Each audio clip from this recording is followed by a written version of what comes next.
The following is brought to you by Rabbi Yehuda Shane, the administrator of Kashrus Anytime, which is a division of the Kosher Consumers Union, a 501c3 organization. We'll address today some of the things of misunderstanding, misconceptions, etc., about infestation. A lot of people are asking, what happened in the past? Are you saying that our parents, our gedolim of Amol, basically ate infested product, and today they didn't know what we know today, and you're saying that they were nichshel and all of these things? No, chas v'shalom not. It's brought down in the Rishonim and the Gemara and everything. We have it brought down about worms and water, bugs and lentils, flies in legumes, worms and dates and dried figs and olives and grapes, and in meat, in sesame seeds, and even worms and fish. And fish, there's a whole big to-do going on these days with fish. Moshe Vaya spoke to Moshe Feinstein many years ago about the worms and the fish, and he says the halacha is very clear about it, that basically there is no osadika worms and fish. So he doesn't know what the whole ASIC is all about. But there's other ones that say no, that there is a little bit of ASIC about worms and fish, and the Ada basically feels that it's not really clear that it's also the worms and the fish. But if we could find a fish that doesn't have it, you're better off using it. But you see, they didn't ask a herring, they didn't ask other things. They do have in the fish that they put onto on the package. It says Nakim Echshash Talom. Many times that you do find of these small worms and this and that, but they're not really concerned. The Moshe Vaya, the Moshe Sternbuch writes in the Sefer that it's only because we have Sveikis, it's a Hidder, and the American Rabbanim hold B'chol that it's not also. But I'm going to pass by that thing. I'm not really going to address that at this time. But we have basically that we can't say that these things haven't been in the past. They were in the past, but in each country, people were used to it. They knew cherries in these countries, these and these dates, Parshas Chukas, cherries in these places are infested. In Germany and in France and in Saxony, you know that cherries have problems. In Danzig, cherries didn't have a problem. In America, usually cherries don't, but organic cherries do have a problem. In America, we find very heavily infested in blueberries, even though there's other kosher organizations that don't want to admit it. And today already the CRC of Chicago is admitting that in organic blueberries there is, but they all have the thing. It's not just in organic ones or anything else. They're just plain not realistic of really what's going on, not keeping up with what it is, and they can't. Basically, they don't want to ban for all their products. A lot of the kosher organizations have their own reasons why they're coming up with a tearing for the things, which is really not Beseda, but that's what the facts are. So people that want to be makbid more, want to be mahad, I don't call it mahader more, the basic kashrus, basically, like, Rav Broya, some 50, 60 years ago when he set up the kashrus organization for the Broya Kehillah, which was a very ungenommen kashrus standard. Those years, this and that, everybody, even the so-called what eaten now, the Hamisher that are being fulfilled by them, the Chassidische, they all knew the Braya Hashgocha Alas. Because what was the reason? When Rav Broya wanted to establish the Kehillas Hashgocha, he got a Friday night by the Bima, that's what Friday night or Shabbos by day, and he announced to the Oilam that he's going to be forming a kashrus organization that's going to be based on basic kashrus with no hidurim and no chumras. And Doyle took a big, deep swallow and was surprised by that. So he says, I'll explain.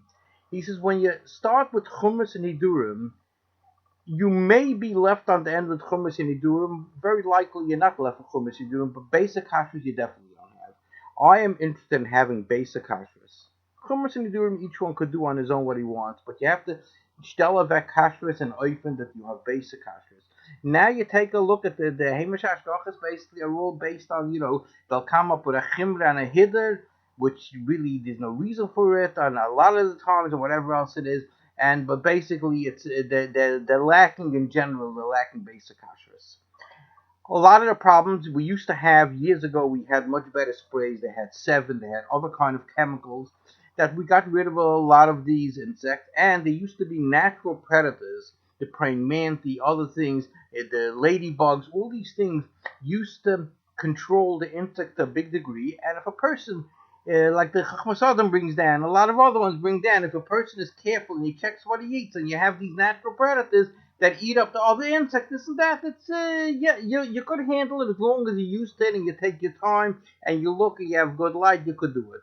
But what happened was that with the imports and exports, what we used to have that we knew in certain countries, in certain areas, in certain seasons, we have certain insects, and that's what we have to deal with.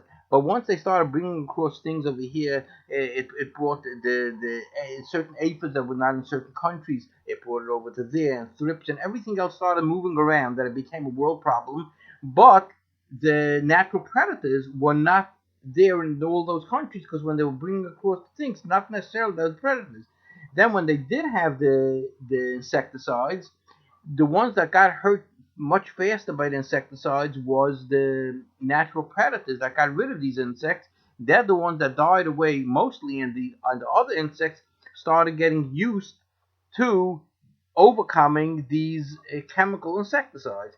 Then the government started banning these insecticides.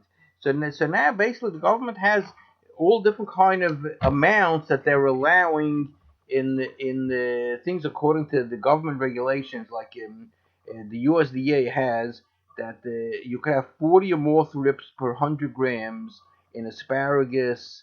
You could have in broccoli frozen 60 aphis strips or mites per 100 grams, like 3 ounces. In Brussels sprouts and frozen, you could have 30 aphids. In spinach and other things, you could have two more larvae and 50 aphids. You can have large amounts of these things and just keeps on growing. And so if you want to have it clean, you can't take from those kind of places. But Lamaisa, you have to be careful. The Rambam was once asked by somebody in a town basically that a lot of people have sphakus in the moon and trees amazing this, and he said it comes definitely from eating things that are forbidden that you shouldn't be eating. So people should be more careful. Say myself, Rebbe Kivega, a person he couldn't understand the Gemara, everything else he was very very smart, but he says that this is what is coming. The Reishis Chachma brings down also from Tamtam. The Mesilas Yesharim brings down from it. But again, I'm not going in to give anybody of Musa what it is. It's just what are the facts out there that we have to be careful of in order to try to prevent what it is. And it's a matter of getting used to checking. I basically I did take a number of years ago. I became diamond grader by the GIA, which basically gave me a very, very good eye perception in being able to identify and be able to distinguish between one item and another one.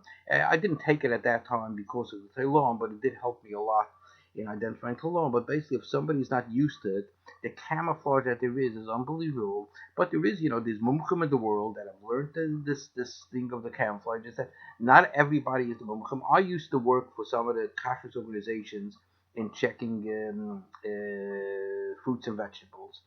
And they had a time on me that I was rejecting 4 out of 5 loads, and the other mashgichim were accepting 3 out of 4. So I had a suffer by me. Maybe I have a problem, and I'm confusing dirt for bugs. So I decided to go down to one of the big mumchim, the David Goldstein, and he works in the positive kosher garden laboratory. And I told him, test me. So I was there a few hours and he tested me and he says, no, I do not confuse any dirt for bugs, but I did miss some bugs. And most probably I should have rejected 5 out of 5. But by the way, the ones that were accepting 3 out of 5 are still working for those cash organizations. So at that time I stopped until I went for retraining of what it is. Do I hit it now 100%? No, but I think I'm 95% or better. I do have it. There are some, with a double gold, Versteht sich, Moshe Vaya is the world's expert in Bedikas Talom.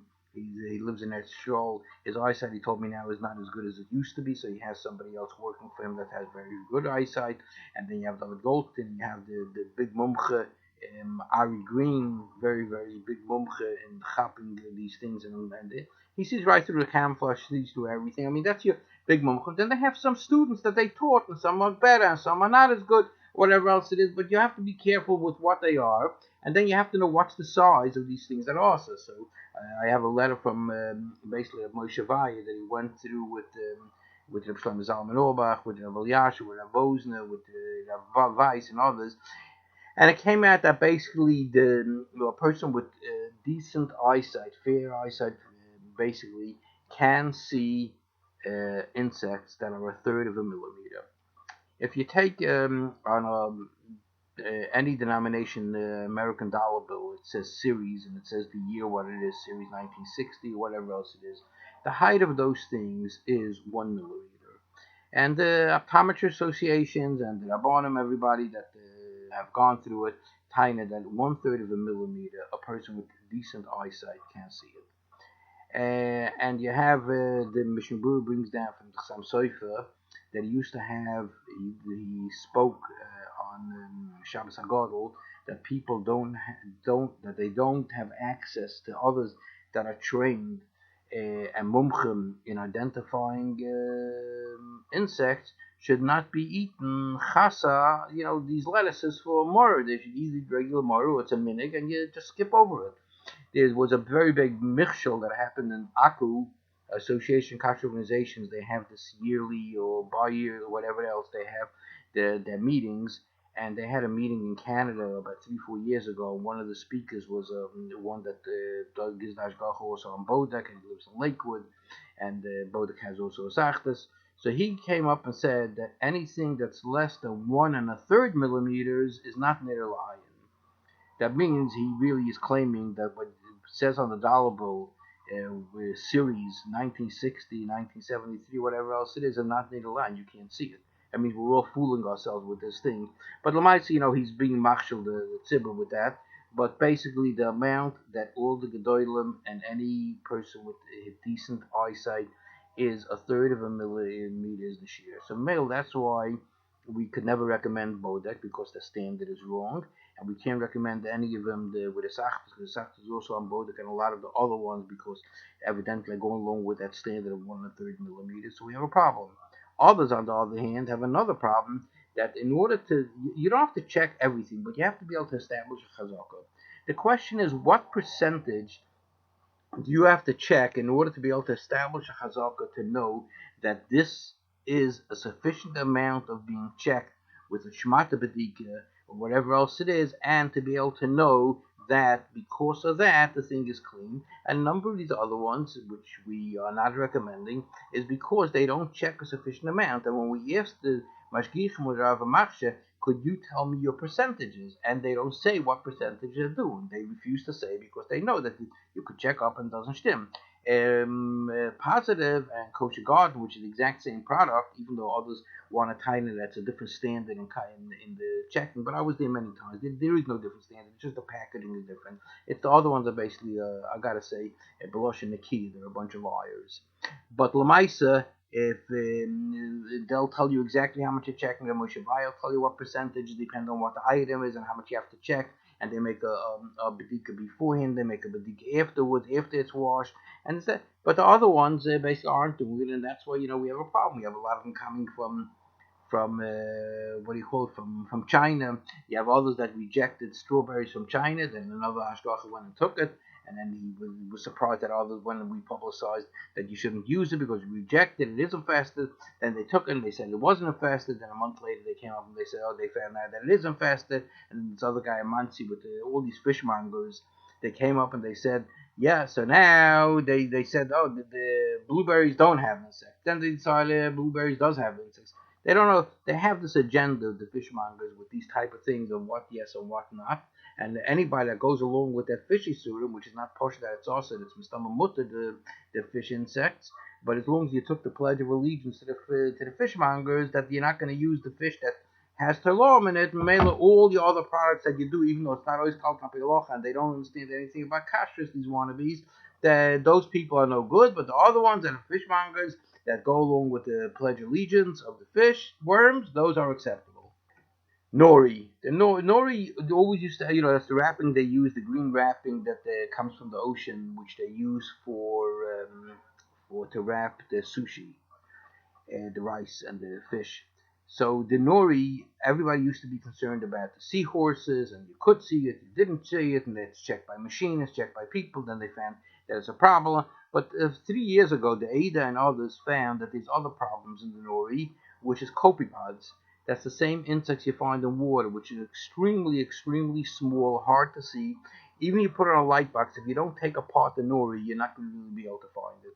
So what others are saying that from certain manufacturers it is acceptable, certain manufacturers not acceptable, it isn't.